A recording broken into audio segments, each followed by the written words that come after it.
Welcome, everyone, to Stepping Into Your Leadership. I'm your host, Christine Courtney. Our goal here is to give you some actionable takeaways that will help you lead your teams. Thanks for joining us on this leadership journey. Let's get started. Hello, everybody. Welcome to Stepping Into Your Leadership. I'm your host, Christine Courtney, and today we are diving back in to the power of storytelling. But this time, we're going to be focused on storytelling specifically for sales or for client presentations, because that seems to be the area that gets the most traction when people are interested in getting better at storytelling, right? Because there's a direct result. If I get better at this, will I improve our bottom line? Will I improve my bottom line? Will I get more sales? Will I get more engagement from clients? Will I get more buy-in? While I also strongly believe that storytelling is very valuable when it comes to engaging employees, selling your ideas or your goals or your vision to the folks that you work with, it's also probably most asked for in the area of sales. So we're going to focus on that a little bit today. One of my producers, Tatiana Dominguez, will probably jump in here or there, but we're going to focus on why storytelling matters and why it matters specifically in sales or client presentations. So one is, if you listen to the last episode, and Tatiana's going to tell me what number the last episode, we have a couple on storytelling. She'll tell me which episode. So if you want to listen to those first, just to get the overall gist, you can.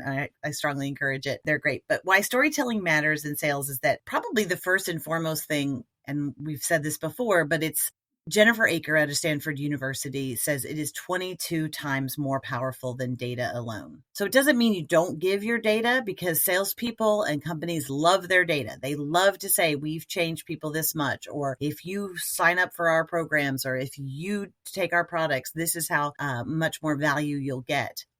Those things are still important. It's just if you add the story beforehand, it becomes even more, 22 times more powerful. So that's probably the number one reason that I always quote. The second thing is it engages clients emotionally and makes information more memorable. It builds trust, rapport with your prospects, which obviously we know rapport is really important to build quickly, and story is a great way to do that. And it kind of differentiates your solutions from competitors, and then also can simplify like really complex ideas and make them very relatable quickly, because you don't have that much time to win somebody over or to lose somebody. And so a story can be powerful in how you do that. And it can be done in a more formal way, like a presentation, or it can be done, hanging around having a drink with somebody who's an important client.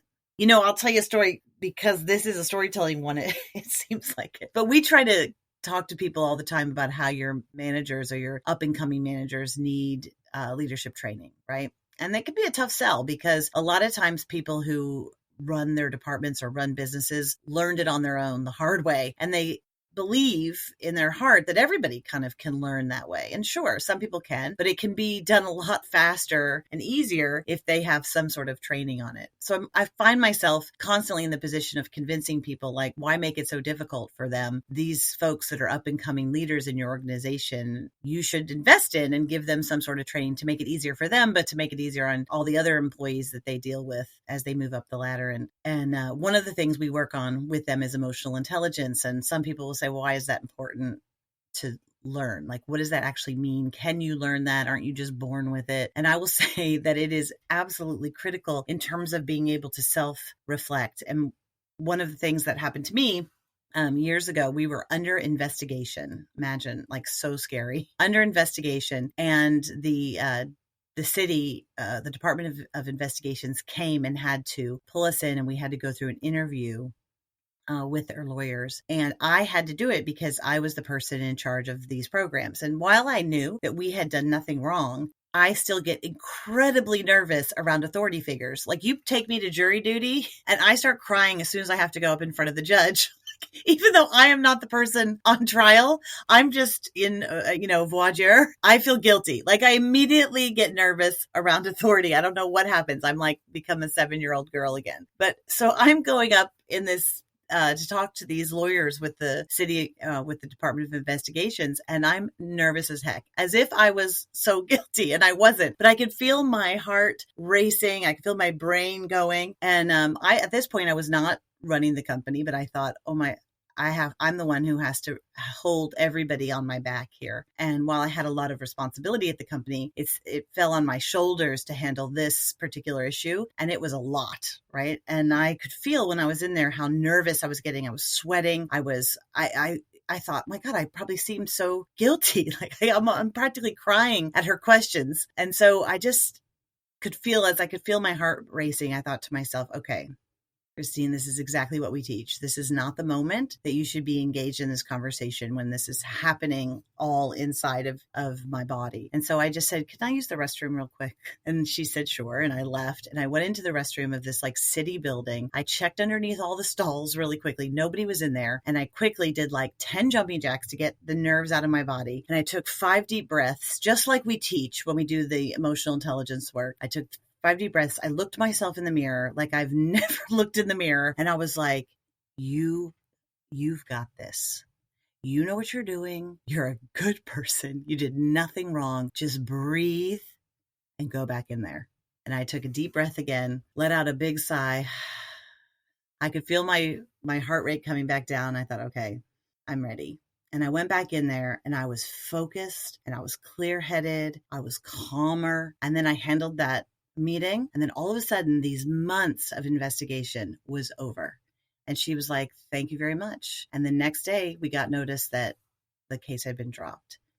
But boy, what responsibility was on my shoulders as a, director level person that I had to handle in that moment. And I was so grateful for that kind of emotional intelligence and mindfulness and breath work that I had worked on as I was getting my leadership training. Okay, so now if I tell that story and with this is what we can see that how it improves people's lives, or this is how it can save your company in moments like this, what has immediately happened is that hopefully if I've done a good job with that story, and I probably took a little bit longer in this example than I would with a customer because I wouldn't have that much time, or with a presentation, is that hopefully they're feeling the nervousness that I was feeling. Hopefully their brain is opening up, because if you think about it, what happens to the brain, there's a lot of hormones that are released in the brain when storytelling happens, right? So it releases some dopamine. So hopefully if I'm telling the story right,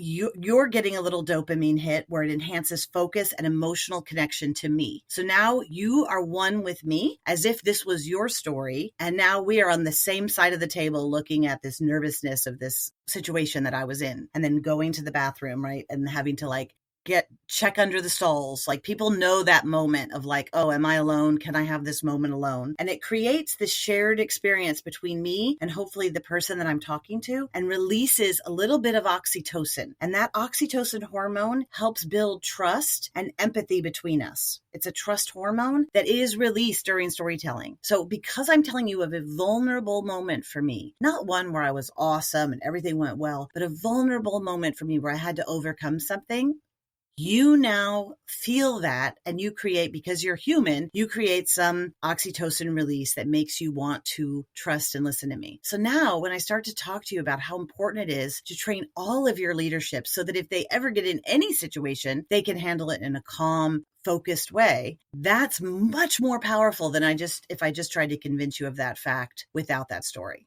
So anyway, that's one example, and a couple of the things that happen in the brain when this happens. So oxytocin, dopamine, right? It influences decision-making, because what we find is that people, contrary to popular belief, people make decisions based on emotion rather than reasoning.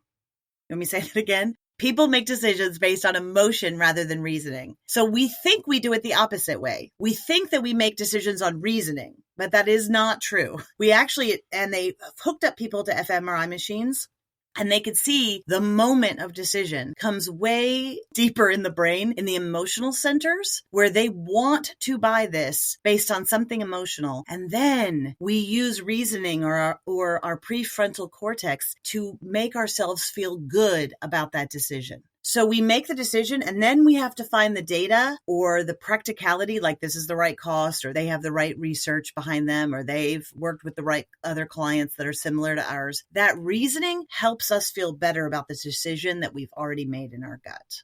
So if you can do that for your clients or for your potential clients, that can really make the sales process a lot easier for you. So there's a couple things that you can do to get people good at this, because it's natural in the sense that we're all human and we tell stories. We've been telling stories around the fire since the beginning of humankind, but it's not so normal for us to practice it in the workplace. So there's a couple things. One is, I would say 100% start with a story arsenal for yourself. So I just have an ongoing list of interesting things that happen to me and interesting things that happen either at work or in my personal life. And to tell you the truth, it doesn't matter which thing it is, because personal things that happen to you can make great work examples and vice versa. It's just easier if you think to yourself, I need to also have some work stories. It's also easier for your folks to start practicing it if you start thinking about what are some work stories that happen. And the best way to do that is to think about, not only to make that story arsenal, but to start to think about what are some success stories with our clients.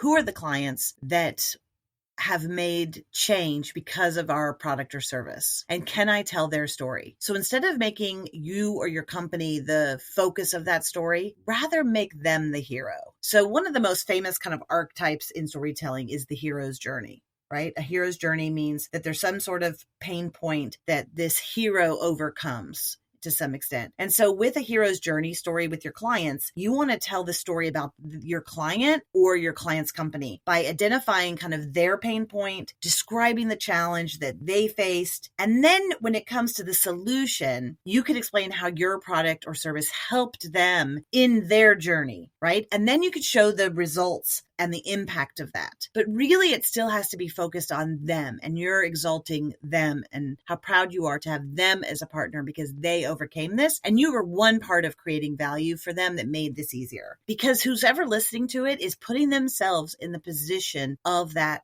person, that other client, and wants to also have that hero journey, because chances are they're struggling with something, or they could be doing something better in one part of their business, and you may just be the exact solution to help them have their own hero journey.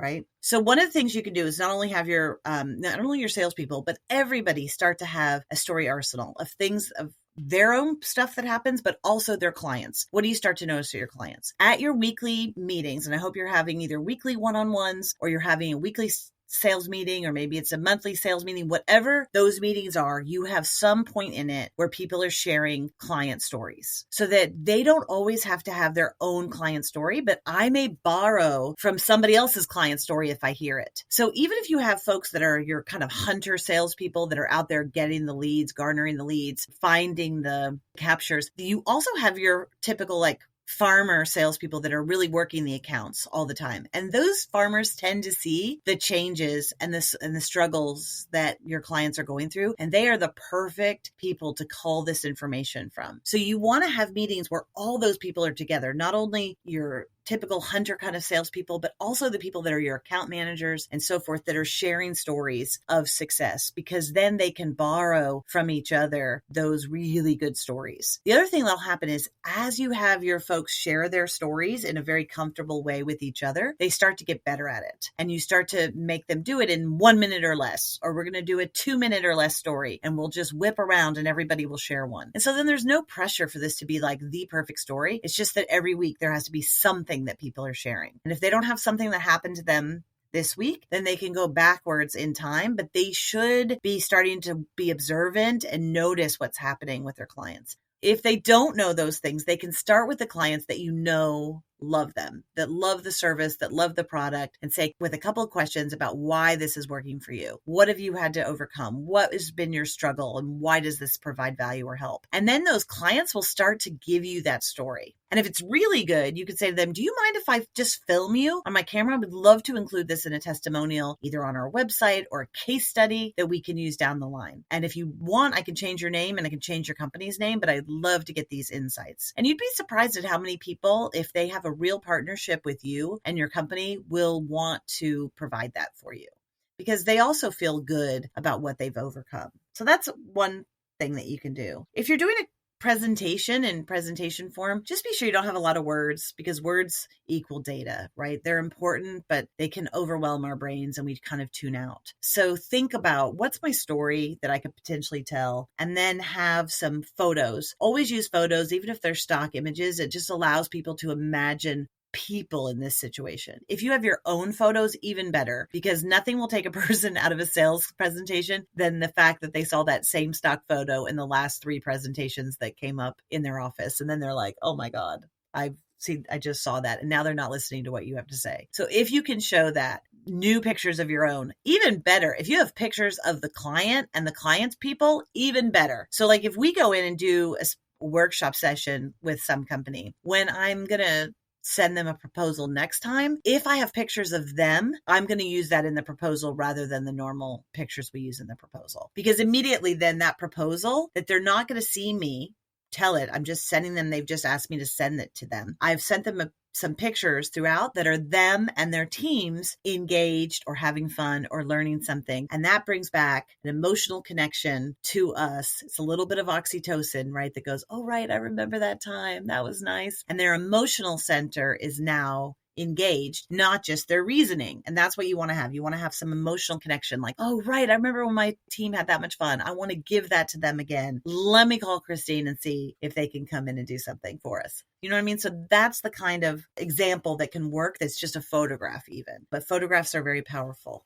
If you're feeling very gutsy, use music too. Music is super powerful. And if you happen to know the kind of music that they like or that is personally inspiring to them, that music can be really helpful at certain moments in your presentation, like maybe before you start. But you have to feel out the right moment and know that it's the right thing for folks. So that's kind of a higher level tip. As I'm saying this, I'm also just going to ask Tatiana if there's things that you know that you've seen people do or a tip that you have as we go through it to help them. I know one that Tatiana would love is that not only between making storytelling as a habit with your team, right? So starting with quick success stories every time, but also building storytelling into like onboarding new employees. And it kind of helps new hires adopt that mindset from the beginning. You can also use AI to practice. So if you have your employees practice or record their sales pitch, and then use AI tools to kind of analyze for tone, for clarity, for engagement. And they can provide like structured feedback in their delivery. So it could be, oh, you know what? You need a call to action here. Try something like this. And then AI will give you one that's maybe a little corny or a little,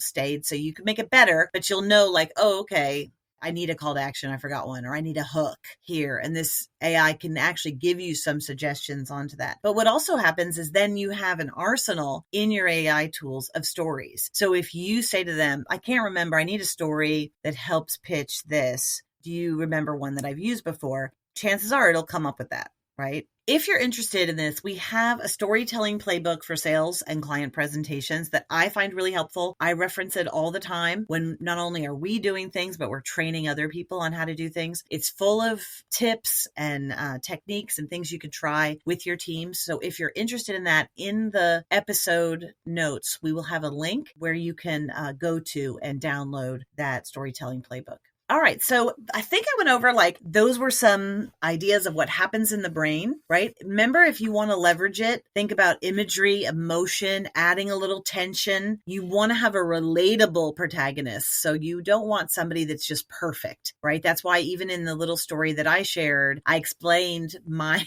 very big imperfection of authority issues and getting nervous, right? So I set the stage with somebody, like in this case, myself, that was nervous, right? That was scared, that had this background, so that hopefully you could relate in some way to that imperfection. That's because we all have some imperfection. If not that, we have something else. And you also want to create a little bit of tension or suspense, or like the stakes are high if you can. And so if you think back to my story, that's why I shared it, because the stakes were very high for me in that moment. And so even though you don't even know all the particulars of the story, I didn't have to give all the background because I don't have time, right? People can get it kind of quickly and go with you. You want to keep it concise. So most stories need to be 3 minutes or under. If you're in a sales meeting, you need to practice a 1-minute story, a 2-minute version. You can spend 5 minutes if it's really worth it. Like if you tell that story, you can capture their attention for 5 minutes, that it will make a big difference. Then there's a big payoff. Then it's worth 5 minutes. If not, you've got to start going, what's the 3-minute version of that? What's the 1-minute version? And it cannot sound too staged. It has to feel like it's authentic, right? Don't make up things.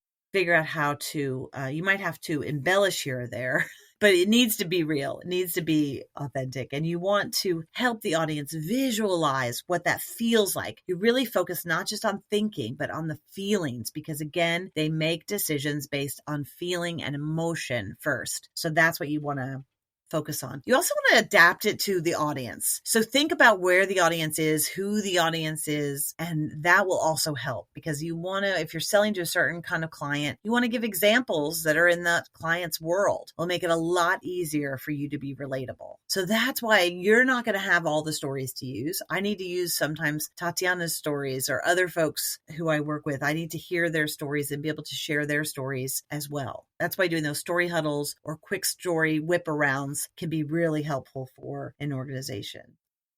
If you're doing a presentation, also think about things like lighting or mood, right? Seating, how you have people seated. All of those things can create an experience for people, an emotional experience. Think about the way you move, right? When somebody is a powerful speaker, let's say like Tony Robbins, when he does his presentations to hundreds of thousands of people, he does not stand on that stage long. He moves around the audience, right? Because then he becomes, in your brain, he becomes more relatable. He becomes more like one of you because he's around you and he's feeling that energy from you as he's moving around that place. Think about in your presentation, do you have to stand up at the board? You know, can you where your deck is, or can you move around sometimes? It maybe you need to start at certain points, but maybe then you move to the other side of the room, or, you know, making eye contact with more than just a couple of people in the audience can also be powerful. Sometimes we hone in on somebody that makes us feel comfortable, but they're not moving our eyes to look at some of the other folks in the room. So just think about that. And all of this stuff, you can't be in your head with it too much. You just have to practice. The more you practice this stuff, get feedback from people, and the more you watch other people's presentations, the better you get at this stuff as well. Watch everybody can. And if it's not within your organization, watch other people's pitches. If you can watch, you know, if you're doing conference talks, watch other TED Talks online. You can watch a million of them now and see how people do it and start to just take the best of the best. The other piece is there's some great literature out there on the different kinds of archetypal stories, like the hero's journey is one that I talked about, but there's other stories like fish out of water story is another one. Like these kind of archetypes that make for good stories because our brain is used to these in our own lives and these working. And so if you use those kinds of archetypes, and you can, in our storytelling playbook, we include those kind of archetypal story examples so you can see. Another good example is just do role playing with your salespeople. If you're doing role playing, then they're having to share these stories and their examples with your pretend clients. It's really powerful because then you can see where people can cut or what part of the story is the most impactful. Tatiana, anything I'm forgetting or any other ideas you got? I just wanted to add on to the role play or have practice, because I think especially seasoned salespeople they'll know the objections and they can play into those so that they can help someone really maneuver their ways through some of the objections, some of the questions, so that they have some practice in that and they don't get riled by, this is an objection I've never heard before. I love it. Yes. And then you do start to do that for each other. And then those client calls become much, much easier. I love it. That's a great one. All right. We are going to continue this work on story. Like I said, Tatiana, what are the other episodes numbers that people can go back and listen to? Episode 8 is the storytelling workshop. It's all the way back at the beginning of our podcasting journey. It's from 2023. Oh my goodness. I know. Can you imagine? It's been so long. And that's the only one that I have that's official storytelling. There are other ones that have... With Diane and Ingrid, we did one. Oh, that one is episode 41. That one is from May 2024. Okay. So if you're interested in this idea of storytelling, first go back to episodes 8 and episodes 41. Yes, and I'll put those in the description. You can download the storytelling playbook if you're interested. This playbook is specifically for sales and for client presentations. And then also we're going to dig into this topic even more because it's so important for your success and your company's success. And it's fun. We like to do it as humans. So enjoy it. And that enjoyment will also produce money for you, but also produce a lot of camaraderie between your staff and clients, and also just between your staff and you. So enjoy. Tell some stories. Before you close out, Christine, I think we should do another episode on using AI in leadership. I was going to jump in when you were talking about AI and like, oh, I think people should know how to log in. And I was just like, oh, I think maybe we should do our whole episode on how to use AI. Because I think people talk about AI and then people don't know where to even start. Yeah, I think it would be a good episode in how we can use stories on how we use it. Great idea. Ourselves. Yeah. Great idea. So we will do that. Put a little note for that. If you have other ideas or questions, always feel free to write to us and we'll get another episode going. Thanks, guys. Thanks, everybody, for listening. I'd like to give a special shout out to our podcast producer, Richard Francisco. Check out our notes for any details. And if you get anything out of this, please follow us. And if you enjoy it, please take a moment to rate us or write a comment. It will mean the world to us. We'd love to hear from you. And if you just can't get enough, follow me on TikTok and check out tlpnyc.com/podcast for more information.